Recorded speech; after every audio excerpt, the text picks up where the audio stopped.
লাগছে সামনে থেকে। আই থিঙ্ক ইউটিউবে প্রথমবার আমি মণ্ডপের ভেতরের কারুকার্য, প্রতিমা সব কিছু তোমাদের সাথে শেয়ার করতে পারলাম।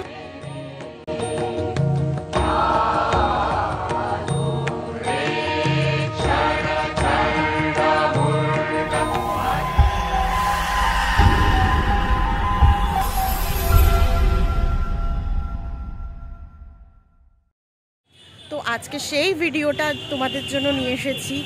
It is India's largest Durga Puja pandal. আমাদের স্পেশাল কি দেখাবো, মণ্ডপের ভেতরে প্রবেশ করে দেখাবো যে মণ্ডপের কাজ কতটা এগোলো, আর এমনকি ঠাকুরও কিরকম প্রতিমা সজ্জিত হচ্ছে সবটা তোমাদের সাথে শেয়ার করব। তার জন্য কিন্তু ভিডিওটা শেষ অবধি দেখতে হবে। তো চলো, অ্যাজ ইউ ক্যান সি এই হলো ITI মোড়ের প্যান্ডেল।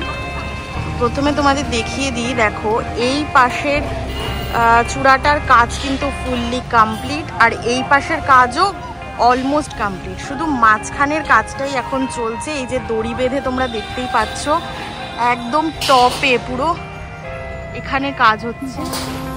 রোদের জন্য তোমরা কতটা ক্লিয়ার দেখতে পাচ্ছ জানি না, বাট অসাধারণ লাগছে সামনে থেকে। তোমাদের যতটা জুম করে দেখানো যায় আমি দেখাচ্ছি।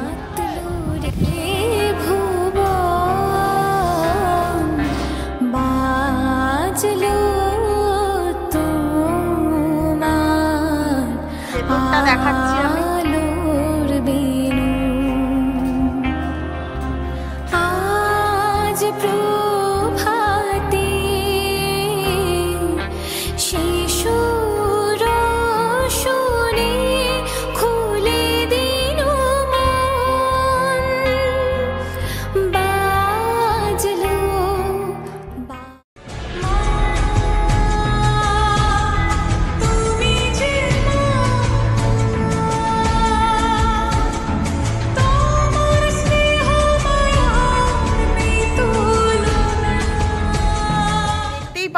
আমি মণ্ডপের একদম ভেতরে রয়েছি, অর্থাৎ প্রতিমার সামনে। প্রতিমার কতটা সজ্জিত হয়েছে সেটা তোমাদের সাথে আই থিঙ্ক আমি ফার্স্ট শেয়ার করছি আমার ভিডিওতে। এর আগে ইউটিউবে আই থিঙ্ক কেউ এটা শেয়ার করেনি। তো প্রতিমা কেমনভাবে সজ্জিত হচ্ছে, ভেতরে কিভাবে প্রবেশ করবে, সবটাই এই ভিডিওতে আমি কভার করার চেষ্টা করলাম। এই দেখো, এখান দিয়ে এন্ট্রি গেট ছিল, আমি সোজা এসে প্রতিমা দর্শন করালাম তোমাদের।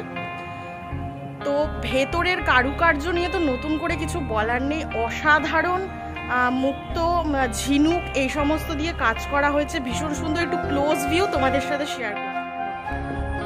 এই দেখো, ঝিনুক দিয়ে ছোট ছোট সব কাজ করা হয়েছে এখানে, বুঝতেই পারছো পুরোটা ঝিনুকের কাজ হয়েছে।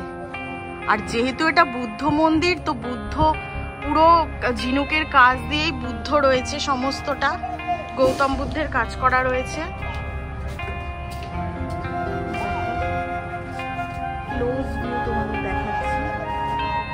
আমার আগের ভিডিওটা দেখেছো, তারা তো জানোই এখানে কিভাবে আসতে হবে। আর যারা আমার চ্যানেলের নতুন বন্ধু আছো তাদের জন্য আমি ভিডিওর শেষে তোমাদের দেখিয়ে দেবো তোমরা কল্যাণী ITI মোড়ে কিভাবে এসে পৌঁছবে।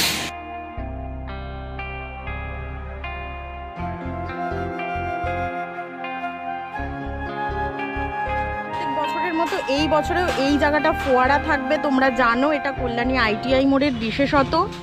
আর তারপর তোমরা এখান দিয়ে এন্ট্রি করে সোজা প্রবেশ করবে মণ্ডপে।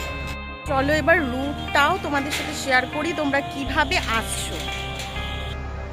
চলো তাহলে এবার আমরা জেনে নিই যে এই ITI মোড়ের প্যান্ডেল দেখতে আসবে কি করে।